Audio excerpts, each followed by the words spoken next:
احکام تجارت میں میرا مفتی صاحب کی بارگاہ میں یہ سوال ہے کہ مفتی صاحب ہم بعض اوقات کچھ خریدنے جاتے ہیں، مثال کے طور پہ بک اسٹال پہ گئے، وہاں سے بک جو ہے وہ پرچیزنگ کے لیے ہم گئے. اب بعض اوقات ایسا ہوتا ہے کہ جو دکاندار ہوتا ہے اس کے پاس فی الوقت وہ بک اویلیبل نہیں ہوتی، تو وہ کہتا ہے کہ میں آپ کو منگوا کے دے دوں گا کچھ دنوں میں، تو وہ ہم سے ایڈوانس میں کچھ پیسے جو ہے نا رکھ لیتا ہے، مثال کے طور پہ 100 روپے یا 200 روپے. تو یہ جو ایڈوانس وہ جو ہے وہ لیتا ہے، کیا اس کا لینا جائز ہے شرعی طور پہ؟ دیکھیں، عام جو خرید و فروخت ہے اس کے اندر تو یوں ایڈوانس نہیں رکھا جا سکتا. اگر آپ کو بیت سلم کے مسائل آتے ہیں تو بیت سلم کی شرائط اگر پائی جاتی ہیں، جس میں سے ایک یہ ہے کہ وہ کتاب مارکیٹ میں اویلیبل ہو آج بھی، اور جس دن ڈیلیوری ہونی اس دن بھی اویلیبل ہو، اور کم از کم 1 مہینے کی ادھار ہو، اور اس میں بھی یہ نہیں کہ وہ تھوڑے سے پیسے رکھ لے گا، پوری پیمنٹ پہلے لے گا. بیت سلم میں یہ ہوتا ہے. بیت سلم میں ایڈوانس لینے کا تصور موجود ہے، جو باقی سودے ہیں ان میں یوں نہیں لیا جا سکتا. اگلی کال دیجیے. ہمارا نا کپڑے کا کاروبار ہے، تو ہمارے نا جو کپڑے کے تھان ہوتے ہیں نا اس پہ لکھا ہوتا ہے یعنی کہ یہ 20 میٹر ہے 25 میٹر ہے، اسی حساب سے ہم اس کی پیمنٹ کرتے ہیں. لیکن جب وہ پیمائش کرتے ہیں نا اس میں اکثریت آدھا میٹر پونا میٹر کپڑا زیادہ نکلتا ہے، تو اس کے بارے میں کیا حکم ہوگا؟ کپڑا تو فیکٹریوں سے بن کے آ رہا ہے. آج کل تو جو ہے وہ بڑی جدید پیکنگ کی مشینیں ہیں، بہت سارے طریقے ہیں کپڑے کو کاٹنے کے، لیزر کٹنگ تک آ چکی ہے. آدھا پونا میٹر اگر زیادہ نکلتا ہے تو بعض اوقات ہوتا یہ ہے کہ جیسے چیزیں ہوتی ہیں نا آٹا دال وغیرہ، جی اگر پاؤ تولے جائیں تو ان میں تھوڑی سی کمی آتی رہتی ہے. ٹھیک. تو ایسے ہی اگر کوئی جو ہے نا وہ 1.5 میٹر 2 میٹر 4 میٹر جب سوٹ پہ کاٹے گا تو تھوڑا سا جو ہے نا کپڑا عام طور پر زیادہ دیا جاتا ہے. گاہک کی ڈیمانڈ ہوتی ہے کہ بھائی تھوڑا سا اضافہ تو کرو. تو وہ اس تناظر میں جو ہے وہ تھان بیچنے والا، بنانے والا، پیکنگ کرنے والا، فیکٹری والا ہے، وہ تھوڑا سا زیادہ جو ہے نا وہ ڈالتا ہے اس کے اندر. تو اگر ان کی طرف سے ڈالنے کا عرف ہے تو آپ کے لیے حلال ہے، کوئی ایشو نہیں اس میں. ٹھیک. اگلی کال دیجیے. شرکت بالعقد اور شرکت بالعمل کے بارے میں بتا دیں. شرکت کی 3 اقسام ہیں. ایک شرکت ہوتی ہے شرکت ملک، جیسے کسی کا انتقال ہوا، جو کچھ اس نے چھوڑا، ورثہ جو بھی ہیں وہ مالک بن گئے اپنے اپنے حصے کے مطابق. اب یہ جو چیزیں ہیں یہ بیچنے کے لیے نہیں لی انہوں نے، مطلب ایک تو کوئی معاہدہ بھی نہیں کیا، آج خود مالک بن گئے. شرکت ملک میں ضروری نہیں کہ معاہدہ نہ ہو، معاہدہ ہوتا بھی ہے. جیسے بلڈر ہے، 2 بلڈروں نے مل کے پلاٹ خریدا ہے، پلاٹ بیچنے کے لیے نہیں ہے، رکھنے کے لیے ہے. اب جو ہے وہ اس پر یہ بلڈنگ بنائیں گے، ٹھیک ہے، اور پھر جو ہے وہ بلڈنگ میں فلیٹ بنیں گے، فلیٹ میں فلیٹ بیچے جائیں گے، بلڈنگ بھی تابع ہو کے بیچی جاتی ہے. خیر، تو بہت ساری چیزیں ایسی ہوتی ہیں، 2 آدمی مل کے جو جانور لے لیے کہ چلو بھائی دونوں خرید لیتے ہیں. تو بہت ساری چیزیں ایسی ہوتی ہیں کہ جس کے اندر شرکت ملک ہوتی ہے. وہاں یہ نہیں ہوتا کہ جناب یہ چیز ہم پیسے ملا رہے ہیں، چیز لیں گے بیچیں گے، لیں گے بیچیں گے، ایسا نہیں ہوتا. شرکت عقد یہ ہوتی ہے جو بزنس میں عام طور پر ہوتی ہے، 2 فریق مل کے پیسے ملاتے ہیں اور پھر کاروبار کرتے ہیں. شرکت اعمال جو ہے وہ تو چاروں طرف پھیلی ہوئی ہے. جیسے ہمارا یہ مدنی چینل ہے، ہم نے خدمات لی ہوئی ہیں سیٹلائٹ والوں سے. تو سیٹلائٹ والوں کی جو خدمات ہیں یہ کوئی جو ہے وہ مجموعہ ہے، تقریباً غالب پہلو اس کے اندر اعمال کا ہے.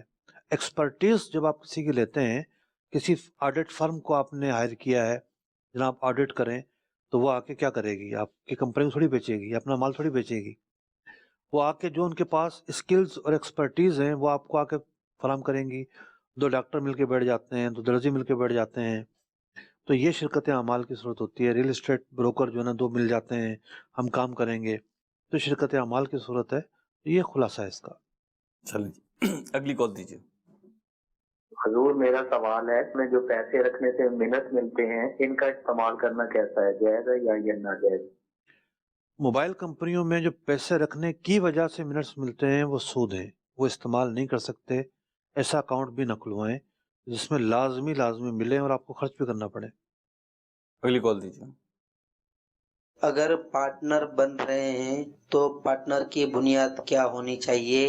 اگر ایک آدمی کی ملکیت ہو اور دوسرا آدمی مزدور ہو اور مزدوری کر کے پارٹنر بنا جا سکتا ہے؟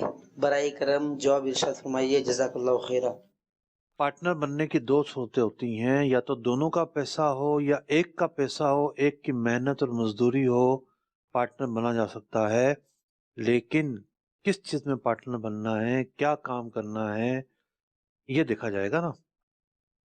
مثال کے طور پر ایک آدمی بولے کہ جی مجھے ٹھیلے کی ضرورت ہے، بس آپ ٹھیلا مجھے خرید دو اور میں آپ کو پارٹنر بنا لیتا ہوں، ٹھیک ہے جی تو بھائی ٹھیلے کی بنیاد پہ تھوڑی آپ پارٹنر بنیں گے، وہ تو آپ کو پیسہ دے گا، پھر آپ اس پیسے سے جو بھی چیز بیچنی ہے وہ خریدیں گے بیچیں گے، خریدیں گے بیچیں گے، کاروبار بڑھے گا، نفع ہوگا، وہ آپ تقسیم کریں گے۔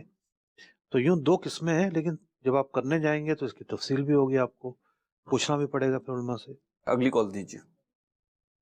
میرا نام محمد حسین اطاری ہے، میں ضلع اوکاڑا کے گاؤں سے عرض کر رہا ہوں۔ میں ایک دکاندار ہوں، سوال میرا یہ ہے کہ ایک چیز میں نے 5 روپے میں خریدی تو اب اس کی میں بیچتا ہوں 10 روپے میں، تو پیچھے ریٹ بڑھ گیا، اب اس کا ریٹ ہے 8 روپے، تو زکوٰۃ کا میں حساب کس طرح کروں گا؟ 5 روپے میں کروں گا، 8 روپے میں کروں گا، یا جتنے کی میری بکے گی اتنے کا کروں گا؟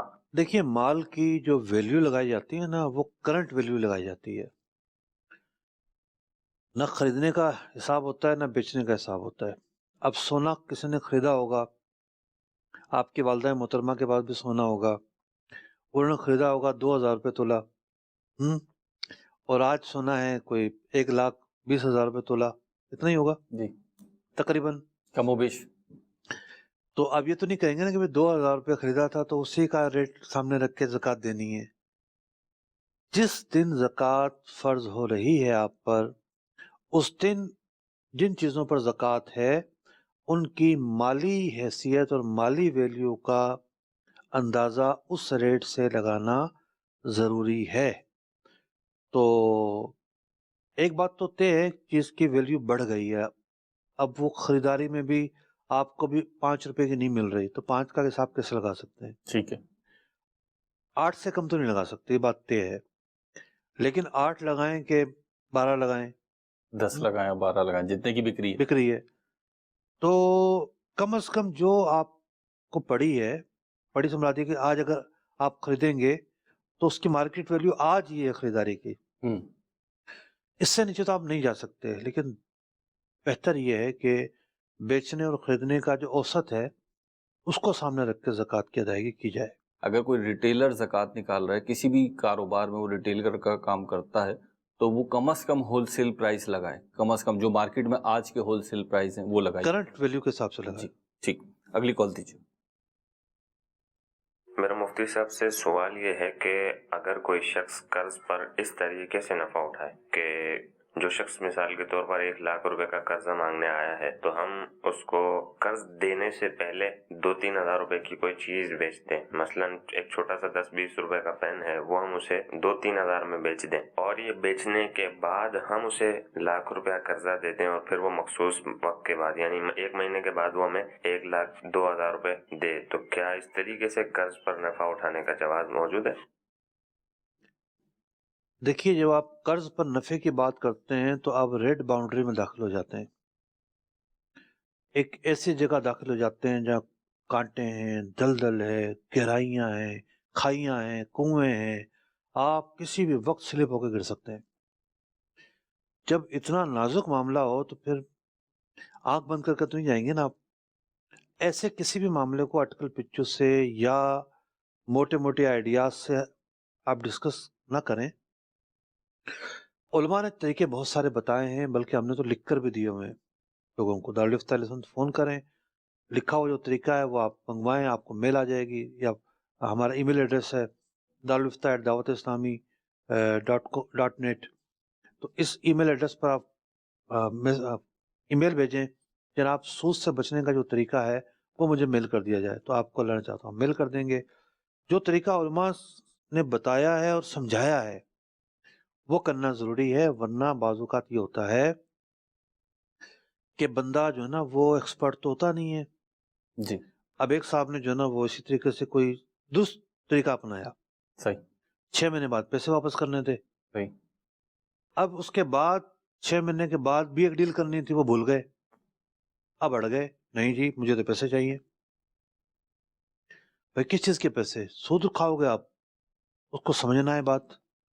تو یوں جب بندہ اپنے طور پر کر رہا ہوتا ہے تو بہت ساری خرابیاں سامنے آتی ہیں، اور یہ ریڈ زون ہے، آپ وہاں جا رہے ہیں جہاں سود کی باتیں ہو رہی ہیں، تو وہاں تو احتیاط زیادہ بنتی ہے۔ کال دیجیے۔ اس کے ساتھ سوال یہ ہے کہ ایک شخص نے مجھے 50,000 روپے دیے ہیں، میں نے اس سے یہ کہا کہ میں کیسوں سے آپ کا مال خریدوں اور پھر آپ کو ہینڈ اوور کر کے آپ سے 55 میں خریدوں گا 1 مہینے کے بعد۔ تو سوال میرا یہ ہے کہ جو آنے جانے کے خرچے ہوں گے دوسرے شہر وہ کون دے گا، اور کیونکہ میں اپنا مال بھی خریدوں گا تو کیا کس طرح تک لیے جائیں گے سر؟ آپ جب ان کا مال بھی خریدیں گے اور اپنا بھی خریدیں گے تو تناسب کے حساب سے خرچہ ڈیوائڈ کیا جا سکتا ہے۔ جو خرچہ آپ کا جو ہے وہ آتا ہے، آپ نے کتنا مال خریدا ہوگا اور ان کا کتنا ہوگا، اس ریشیو کو سامنے رکھ کے خرچے کی پہلے سے بات کر لی جائے، یا لمسم مکایا بھی جا سکتا ہے کہ جناب ہم خرچے کو اس ریشیو سے تقسیم کر لیتے ہیں، جو آپ دونوں کا اتفاق ہو کیا جا سکتا ہے۔ اور مجھ سے وہ پہلے والی جو انہوں نے بات کی کہ 50,000 وہ انہی سے قرض لے رہے ہیں، ان کے لیے سامان خرید کے لا رہے ہیں، ان کو 55,000 کا بیچ رہے ہیں، ان کو قبضہ دے دیا، مال ان کا ہو گیا، ٹھیک ہے، تو آپ 55 اب ان سے خرید لیا، بہت اچھی بات ہے۔ ٹھیک ہے۔ مجھ سے پیچھے جو بات تھی میری وہ کہیں اور چلی گئی، میں یہ گزارش کرنا چاہ رہا تھا، آپ کے ذریعے سے ہو جائے گی بات تو زیادہ اتھینٹک بھی ہوگی، لوگ قبول بھی کریں گے۔ وہ یہ کہ بعض اوقات یوں ہوتا ہے جیسے آپ بھی مسائل بیان کرتے ہیں، کبھی کبھی آپ اصول بھی بیان کر دیتے کہ یہ اس اصول کی وجہ سے یوں ہے، تو بعض اوقات خود دیکھنے میں آیا کہ لوگ نا اپلائی کر رہے ہوتے ہیں۔ ابھی جو پچھلا جواب آپ نے ارشاد فرمایا وہ پین والا، اس میں اسی طرف آپ توجہ دے رہے تھے، تو کہاں پہ اپلائی کر سکتا ہے ایک عام مسلمان، عام فرد، اور کہاں پہ نہیں شرعی فقہی مسائل میں بالخصوص؟ دیکھیں جب سے فون اور واٹس ایپ آئے نا، جی، لوگوں کی رسائی بھی بڑھی ہے، اس میں تو کوئی شک نہیں ہے۔ ٹھیک ہے۔ جہاں غلط مواد کی وجہ سے لوگ کنفیوز ہوئے، یہ ہلاکت بھی ہے۔ صحیح۔ لوگوں نے چل کر آنا چھوڑ دیا ہے۔ ٹھیک ہے۔ بہت سارے مسائل ایسے ہوتے ہیں جس میں آپ کو سیکھنا ہوتا ہے، ٹھیک ہے، فزیکل انوالومنٹ چاہیے ہوتی ہے، سیکھنا ہوتا ہے ٹھیک آپ ہے، کو، آپ آمنے سامنے بات کریں، ٹھیک ہے، لرننگ پروسیس ہے، ٹھیک ہے نا۔ بندے نے میسج کیا ایسا یوں یوں یوں یوں، میں نے کہا بھائی یہ ایسا مسئلہ نہیں ہے کہ آپ میسج بھیجتے رہے میں جواب دیتا رہوں، کنورسیشن ضروری ہے، کم از کم فون کرو۔ مسئلہ یہ تھا کہ جی ایک ایپ ڈیولپر ہے، اور ایپ ڈیولپر کو تنخواہ ملتی ہے، اور تنخواہ اس کو جو ملتی ہے اس کو ساتھ میں ایک اور پیکج ملتا ہے کہ جناب کمپنی اتنے فیصد شیئر آپ کو دے گی آپ جاب کرتے رہیں گے۔ تو میں نے پوچھا کہ جناب آپ اگر پہلے سال چھوڑ دیں گے تو کہتے نہیں، وہ اصل میں 4 سال کا ایک پیریڈ ہے، مثال کے طور 100 شیئر دینے اگر اس نے، تو اس نے 25 شیئر 4 سال میں تقسیم کر دیے، ٹھیک ہے، جتنے دن آپ نے جاب کی اتنے ہی آپ کو شیئر دے دیں گے۔ ٹھیک ہے۔ تو اب یہ جو شیئر کمپنی کا دینا تھا یہ دراصل اجرت کا ایک حصہ ہے، ٹھیک، کیش اتنے دیں گے اور شیئر اتنے دیں گے۔ پھر اس میں ایک بینیفٹ یہ ہوتا ہے کہ کمپنی نے پہلے دن ہی لاک کر دیا کہ یہ $2 کے حساب سے آپ کو ہم نے شیئر دینا ہے 4 سال کے دوران، ٹھیک ہے، وہ اپ ڈاؤن نہیں ہوگا۔ صحیح۔ اب جو کوئی کنفیوژن ہو سکتا تھا وہ دور ہو گیا۔ اب اس بالکل ایک نیا اور جدید اور ایک دم لیٹسٹ سوال، ٹھیک ہے، تو اب وہ صرف میسج پہ پوچھتے رہتے تو نہ میں سمجھ پاتا ان کی بات، نہ وہ میری بات سمجھ پاتے۔ ٹھیک، تو بعض اوقات کنورسیشن ضروری ہوتی ہے، فون پر بھی چیزیں نمٹ جاتی ہیں، لیکن بہت سارے مسائل میں آ کے سیکھنا پڑتا ہے۔ اس جذبے کو بیدار کیجئے کہ یا تو آپ بولتے ہیں یار محلے کے امام سے پوچھ لیا کافی ہے، ٹھیک ہے، ہر مسئلہ ایسا نہیں ہے جو وہ بتا سکے، سمجھا، بعض اوقات بتا دے گا، سمجھا نہیں سکے گا۔ ٹھیک، اس نے بتا دیا بارشت میں لکھا ہے یوں ہے، ٹھیک، اب آپ اس پر سوال کریں گے میرے بزنس میں تو یوں ہوتا ہے، وہ اس کا ایکسپرٹ نہیں ہے، ٹھیک، وہ اس کی تشریح نہیں کر سکتا، اس کے اور جو نتائج ہیں ان کو بیان نہیں کر سکتا، اس کے لیے ایکسپرٹس کے پاس آنا پڑے گا۔ اسے تو کرنا بھی یہی چاہیے، جی ہاں۔ نہ بتائیں آگے۔ اچھا 3-4 کیٹیگریز ہیں۔ ایک کیٹیگری وہ ہوتی ہے جو گزارا کر لیتی ہے، یہاں سے پوچھ لو وہاں سے پوچھ لو، ہمیں کئی میسج آ رہے ہوتے ہیں یار یہ کسی سے پوچھ دو نا، اس طرح کے آ رہے ہوتے ہیں، وہ گزارا کر رہے ہوتے ہیں، چلو اچھی بات ہے، پوچھنے کا جذبہ تو ہے پھر بھی۔ ایک وہ ہوتے ہیں جو کہتے ہیں کوئی ہمیں آئے سکھانے، ٹھیک ہے، ہم کنویں کے پاس نہیں جائیں گے، کنواں ہمارے پاس آئے. اگر اس کی کوئی کمپنی اتنی بڑی، اتنا بڑا کوئی کام ہے، سیٹ اپ ٹھیک ہے، کسی ماہر مفتی کی خدمات حاصل کر لیں، کوئی منع تو نہیں ہے نا. صحیح. لیکن ایڈوائزر. کچھ ہے ہی نہیں وہاں پہ. صحیح. 2 سوال پوچھ کے آپ اس کو واپس بھیج دو گے، یہ تو علم کی توہین ہے، یہ تو علماء کی قدر نہیں ہے. آپ کو پوچھنا ہے تو آپ چل کر جائیں. تیسری کیٹیگری وہ ہے جو چاہتی ہے بس فون پہ پوچھ لوں، میسج پہ پوچھ لوں.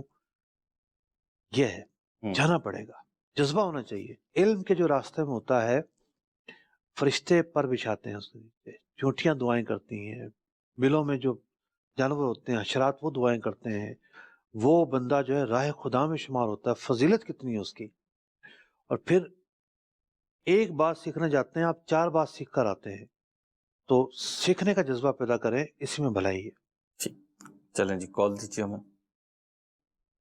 میرا مفتی صاحب کی بارگاہ میں یہ عرض ہے کہ پچھلے پروگرام میں یہ مسئلہ پیش ہوا تھا کہ گندم کی جو پسائی ہے وہ اس آٹے میں سے نہیں دینی. میں نے ایک چکی والے سے بات کی کہ آپ ہم سے جو ہے نا وہ لیا کریں، اس کی اجرت پیسوں کی شکل میں لیا کریں. وہ کہتا ہے کہ اگر آپ مزدوری اس کی دے دیں گے نا پیسوں کی شکل میں، تب بھی میں کٹوتی کروں گا، کیونکہ گندم جو ہے نا وہ خشک اور گرم ہو کے کم ہو جاتی وزن. 1 من کے پیچھے جو ہے نا وہ 39 کلو رہ جاتی ہے، اس لیے میں نے 1 کلو وہ آپ کے کٹوتی کرنی ہے. تو پوچھنا یہ تھا کہ اس طرح چکی والے کا کٹوتی کرنا جائز ہے یا نہیں جائز؟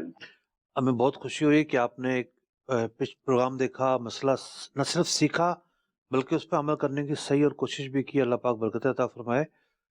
دیکھیے، گندم میں 2 مسئلے آتے ہیں. ایک تو وہی آتا ہے جس سے آپ بچنا چاہ رہے ہیں کہ میں نے پسائی جو ہے وہ پیسوں میں دینی ہے، گندم میں نہیں دینی. دوسرا مسئلہ یہ آتا ہے کہ گندم یا چکی والا کہتا ہے کہ بھائی آپ 40 کلو مجھے دے رہے ہو تو میں آپ کو 40 کلو آٹا تھوڑی دوں گا. کچھ آٹا جل جاتا ہے تو یہ کٹوتی کہلاتی ہے. اس کا عرف ہے، اگر وہ کاٹتا ہے جتنا عرف چل رہا ہے اس مارکیٹ میں تو اس کا یہ عمل جائز ہے.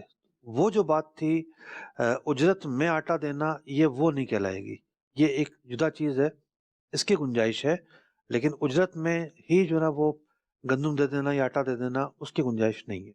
چلیے اگلی کال دیجیے. مفتی صاحب سے میرا سوال یہ ہے، اگر مہمانہ فضان مدینہ کی بکنگ کرواتے ہیں تو وہ 1800 روپے کی سالانہ ہے، گھر میں پہنچتا ہے، تو اگر مطبعۃ المدینہ سے 100 روپے کا خرید کر اس کے گھر میں پہنچا دیا جائے، وہ اوپر والے جو 50 روپے وہ اپنے پاس رکھ سکتا ہے کہ وہ آنے جانے کا اس کا پیٹرول بھی لگے گا؟ شرعی رہنمائی فرما دیجیے.